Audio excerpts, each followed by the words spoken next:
I never thought that I would fall in love with a rock, or should I say, a space rock, and his relationship between a astronaut. That's what Project Hail Mary did for me. What's up, y'all? Welcome to Lawrence Reports. Talk about my review of Project Hail Mary. And as of right now, people are saying that Project Hail Mary is the best movie of 2026 thus far, and I can agree. I can go on the record and say this is the best movie so far for the movie theaters.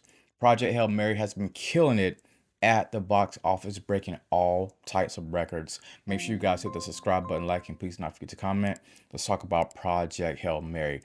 For the most part, Ryan Gosling did his movie by himself. He was a one man show. And I think, without a shadow of a doubt, he pulled out all of his acting chops for this one right here.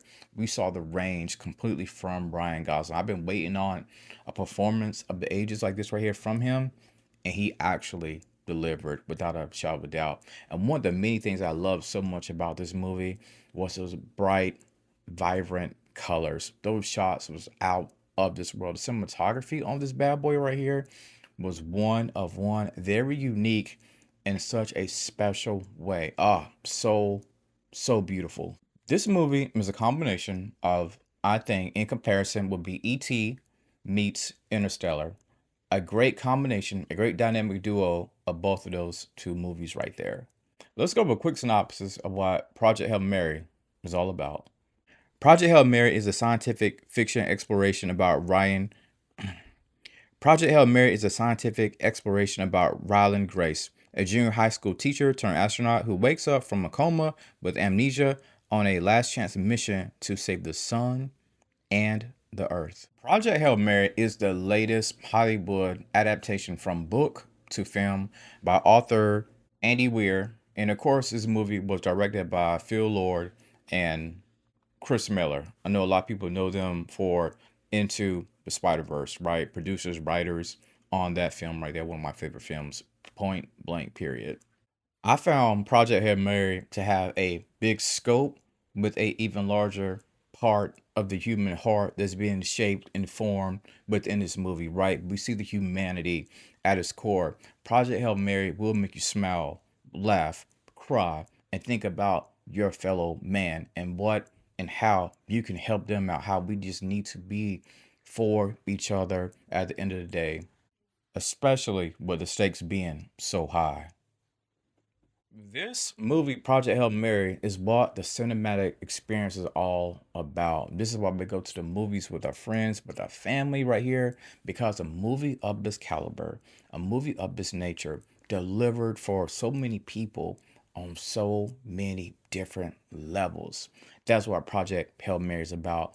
That love. I think it's one other things that's about is that love that we have for the art, the love that we have for cinema altogether.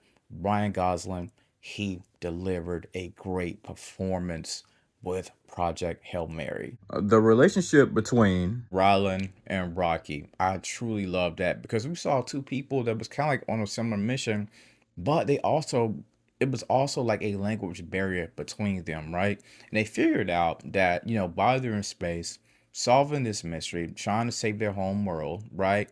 They realize at the same time they have common ground and saying that, they kind of need each other. And that one scene, there's that one scene with Ryan Gosling's character, Rylan and Rocky, when he put his head on that glass and it was bonding. I love that so much. Like, man, who would have thought? Who would have thought that a space rock and this human would develop such a great relationship? But that just lets me know, again, this is what movies does for us, right? It let us know that because we're from different areas, we still can find common ground at the end of the day. The only downside I had about this film right here, I felt like it was a little bit too much comedic punches that was being thrown, right? We're trying to save the world, but we're having a bunch of jokes. And I thought that the stakes were kind of high. So I'm like, why are we having so many jokes, right? And that kind of like turned me off a little bit. That was the only downside. Well, one of the downsides. And for 2 hours and 30 minutes, I think you probably could have chopped off that last 30 minutes and made it roughly 2 hours, even maybe 2 hours and 10 minutes. The runtime was a little lengthy for this, I thought. But other than that, I thought the movie was great. And I'm going to give it a solid 9. Uh, I don't think it's the greatest. Like some people are hyping it up to be the greatest science fiction movie of all time. I don't believe that when it comes to space or anything like that. But you can say that this is probably top three with some of the other science fiction movie type movies that we have seen before. So 9 is good. I think 9 is decent. But yes, that's my thoughts. Make sure you check this movie out. Project Hail Mary. The hype is real. This is what everybody's talking about right now. So go to the theaters, check this out. I thought it was an overall great movie. And as always, thank you for tuning into the Lawrence Report.